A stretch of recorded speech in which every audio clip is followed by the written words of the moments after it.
الدین سیوطی رحمۃ اللہ تعالی علیہ په 88 صفحه کې دا واقعه ذکر کړی دا چې حضرت یحیی بن ابی ایوب الخزاعی رضی اللہ تعالی عنہ فرمائے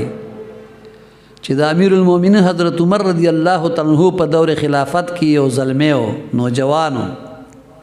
چې هغه ډیر عابد او زاهد د ورځې 3 حصے به په مسجد نبوي صلی الله علیه وسلم کې تیرولې عبادت به یو حصہ به د مور پلار خدمت کول او د حضرت عمر رضی الله تعالی عنہ سره ډیر مینه و ډیر خوخه هغه ورته حیران د یو بوډا پلارو د بچي کله د ماسختن منځ کو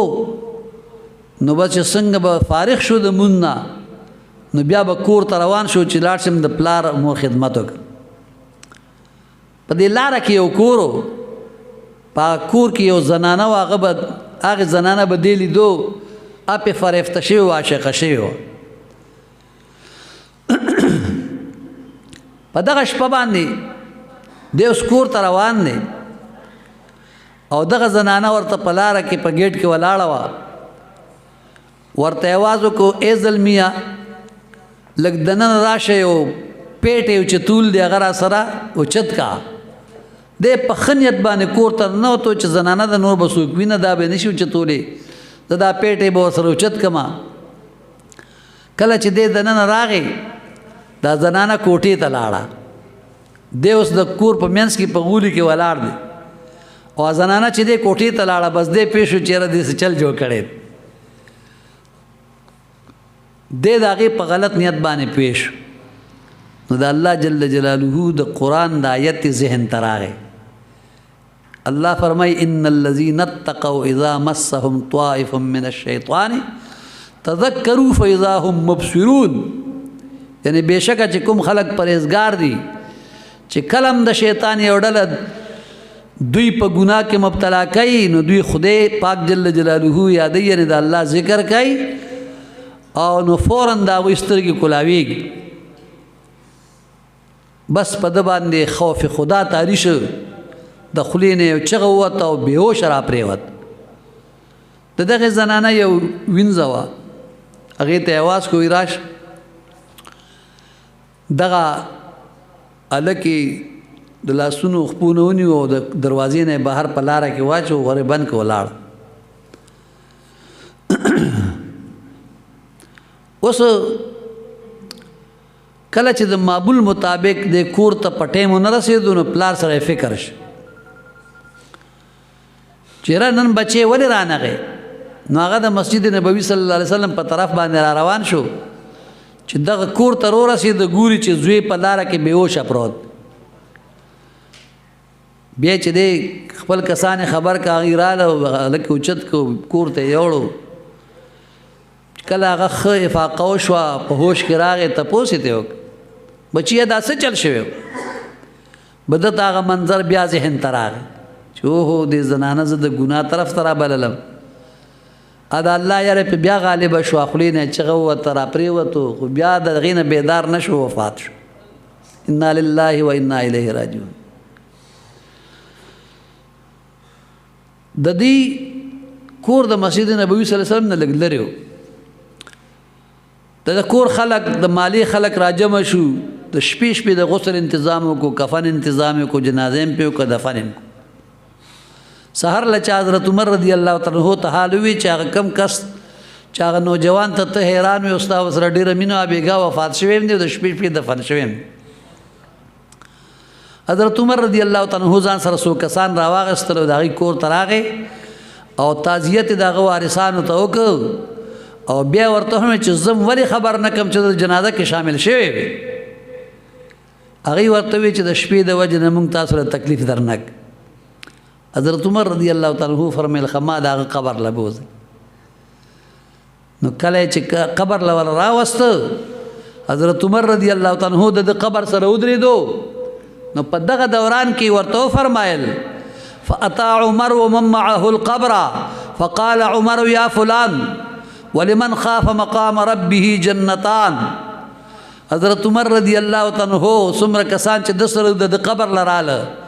ورته ودرېدو، ورته وفرمیل یا فلان و فلانیه نوجوانا ولمن خاف مقام ربه جنتان د سورہ رحمان د آیت ورته تلاوت چې الله جل جلاله فرمایي چې څوک د الله په حضور کې د خپل جواب دهی نه یریږي الله دل دو جنت مقرر کړي. فاجابه الفتى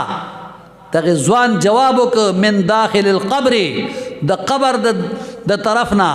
اوس ګوره په منونو خوره په باندې پراته ده او د قبر نه ورته आवाज ورکای. حضرت عمر رضی الله عنهم دا आवाज اوري او څومره خلک ورسره ټول دا आवाज اوري او ورته وای چې یا عمر قد اعطانیهما ربي فی الجنه مرتين. اے حضرت عمر سے رښتیا دی وی الله مال دواړه جنت راک، مال الله دواړه جنت راک. دې ته وای یعنی د الله جل جلاله د دوستانو د مرګ نه وروسته کرامت. اوس هغه په قبر کې پروت دی، حضرت عمر رضی الله عنه بره ولاړ دی او د منونو خاورې لاندې هغه پروت دی. دی ورته فرمایي چې اے فلانیا ولمن خاف مقام ربه جنتان.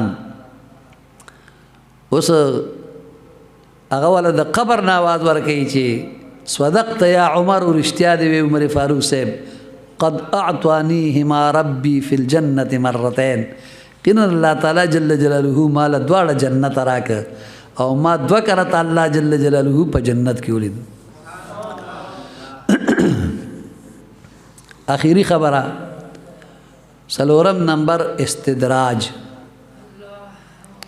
استدراج هغه عجیب او غریب او خلاف عادت کار چې د کوم ملحد او یا د کافر په لاس باندې صادر شي هغه ته استدراج وایي. د پیغمبر د اعلان نبوت نه وړاندې په حالت د معصوموالي کې یا په حالت د ولادت کې چې کوم خلاف عادت کار صادر شي رهاس بیا چې دی د مبارک چې اعلان نبوت او کی داغه نه پس چې لاس نه کم خلاف عادت کار صادر شي معجزه بیا داغه اقسام هم تاسو ته بیان ک. بیا د په امت کې چې کم نیک او صالح انسان داغه پلاس خلاف عادت کار صادر شي ته کرامت وای. اوس د یو کافر پلاس باندې یو د بی دین انسان پلاس باندې یو خرق عادت کار صادر شي هغه ته سو هغه ته استدراج وای.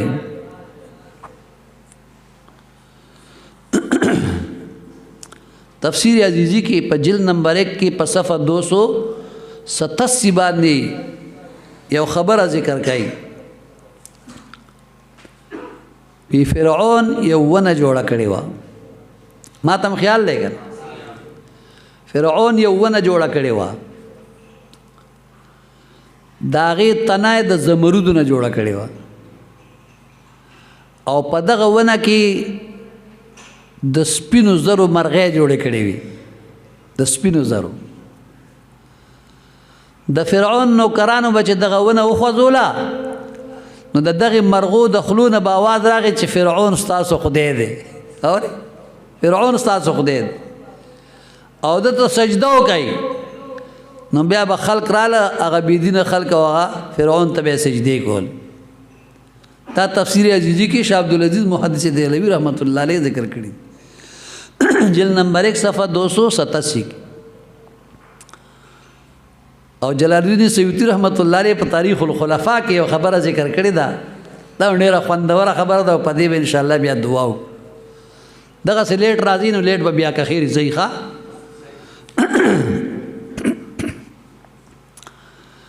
اوس په مکه مکرمه کې یو سړی د غنو مفاکه بن مغیره فاکا بن مغیره په د باندې د عتبه لور هنده واده وا د کور داسې د لارې په غاړه چې خلک وسوکتل په سفر باندې نو د کور په لار کې په مخ کې راغې د ډیره وا هغه ډیره کې کیناست او بیا بچ دی د کور نه ولا چې وبروت هغه به وخړ بیا بلاړ دا معمول مطابق یو ځل یو ملما په لار باندې روانو مسافرو دلته چې رسید د کور په بیت الضیافت باندې مشهور د ملمستیا کور هغه وی راشه دی فاقه بن مغیره په کور کې با سناسه خوراکو کې نو بیا به سفر کې اچ راغې چې وی کاته اسو کم نشتا د کور دروازه کې داسې وکړه څوک نه و پس واپس روان شو چې واپس روان شو فاقه بن مغیره لره را روان وی کاته زما د کور نه سړی ووت کور ته چې راغې اوس سړی خو تللی دی دی چې کور ته راسېدو هغه ډېر مدل کړی و چې کله کور ته راغې وی کاته هنده د ونې سوري لاندې وده ده د دې کټ لته ورکه ورته وی دا سړی څوک ورته ما خو سړی نه دی زه خو وده وم وی نه ځان دې د دروغ وده که اورې دا سړی څوک و رښتیا راته ووایه هغې ورته وی زما دې په لات منات عزا حبل باندې قسم وي زه نیم خبر ورته وی نه نه ما ته به وی اخر دا و چې د کوره ووتو لاړو بس څوک به ناست خبر نه وي هندي خو داسې کار کړی د خپلې ښځې حال بیا ورته وي اورې هندي خو داسې کار کړی هلته به څلور پنځه کسان ناست هلته به ورغې تاسو خبر نه یې ای به ولې وی هندي خو داسې کار کړی مړه په ټوله مکه معظمه کې هندی په د خلکو په مخ کې سپکه کا اورې داسې کار یې کړی داسې کار یې کړی آخر دا ده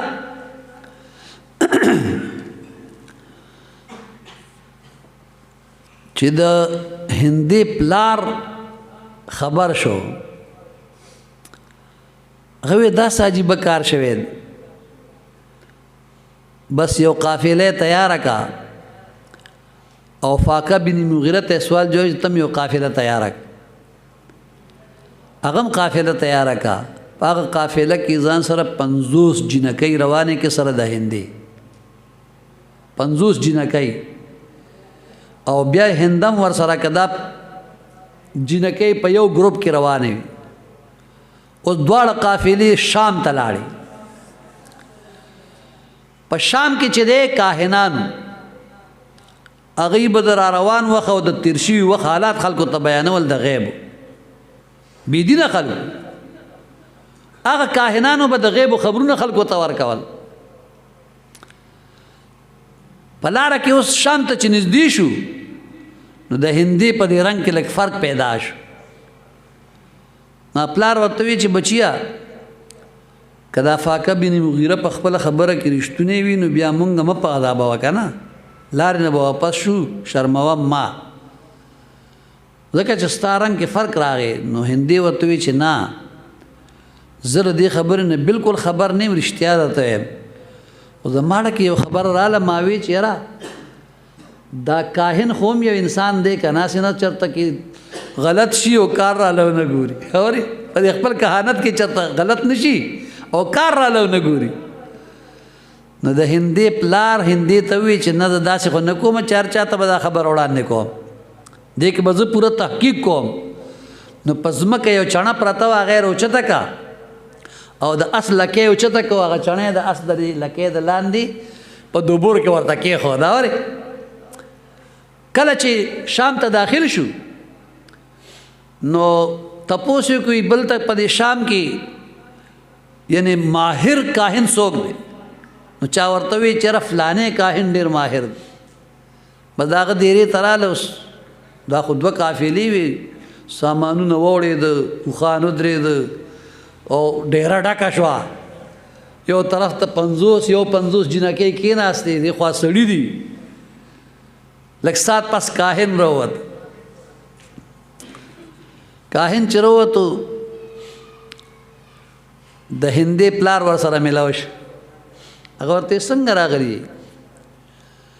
وی مونږ راغلي یو د یو خبرې د معلوماتو دپاره تحقیق کوو خو د ټولو نه اول راته دا ووایه چې زمونږ په دې ډله کې چا څه پټ کړي دي هغه څه شی دی نو هغه وخاندل وی چڼه د اس د لکې د لاندې پټه شوې ده اورې وی چڼه د اس د لکې د لاندې پټه شوې ده نو بس د هندي پلار وې دې په دې فن کې ښه ماهر دی اورې ورته یې ښه داسې کار دی دا جنکۍ ورته وایي دې جنکو کې په جنۍ باندې الزام لګېدلی بس مونږ ته دې تحقیق وکړه چې دا رښتیا دي که دروغ دي بس کاهن کېناست یو جنۍ راولی یو جنۍ به یې راوسته کاهن به په د هغې په شا صرف لاس کېښود وایي به دا لرې کړي دا پاکه ده اورې بله جنۍ راوست هغې په شی لاس کېښود وي دا هم لرې کړي پاکه ده بله جنۍ راوسته د هغې په شی لاس کېښود وي دا هم پاکه ده په دې الزام نشته اوس هندۍ د ټولو اخره کې کېنولې دا 50 جنکۍ پوره شوي د ټولو په باره کې دا وې دا پاکې ده اخره کې هنده پاتې شو هندۍ چې راوسته هندۍ ورته کېنوله د کاهن چې د هندۍ په شا باندې لاس کېښودو نو د هندۍ پلار ته یې مخ راواړولو ورته یې وی عتبه یو خو دا هنده پاکه ده الزام پې باندې غلط دی بل دا ده چې د دې نه به یو زوی پیدا کېږي هغه به 40 کاله حکومت کوي کاهن ورته وایي پیغمبر نه دی ولی نه دی مؤمن مسلمان نه دی کافر دی اوس هغه کاهن ورته وایي په شی ورته لاس ایښی دی وی الزام هم پې غلط دی الزام پې د دروغو دی دی دا کار نه دی کړی پاکه ده بل دا ده چې دې نه به یو زوی پیدا کېږي چې به 40 کاله حکومت کوي فاقه بن مغیره رامنډې کې هندۍ د لاس ونیوه د هندۍ پلار ورته څه کوي دا زما ښځه ده وایي نه تا خو په شرمونو شرمولې ده دا نور تا سره زندګي نشي توری روویستو شابه دې له دلته طلاق ورکړه ګینې سر ده نه پرې کوم هملته یې طلاق واخیست د هندۍ پاک دامني ثابته شوه د شام نه واپس را روان شو کله چې مکې ته ورسېده د هندۍ سره ابو سفیان نکاح وکړه ابو سفیان د ابو سفیان نه امیر معاویه رضی الله تعالی عنہ ولا الله ورکړه 40 کاله باچایي وکړه خبره ورسېده واخر الدعوانا الحمد لله رب العالمین درود شریف په نبی علیہ السلام باندې وایي اللهم صل علی سیدنا مولانا محمد و آله وبارک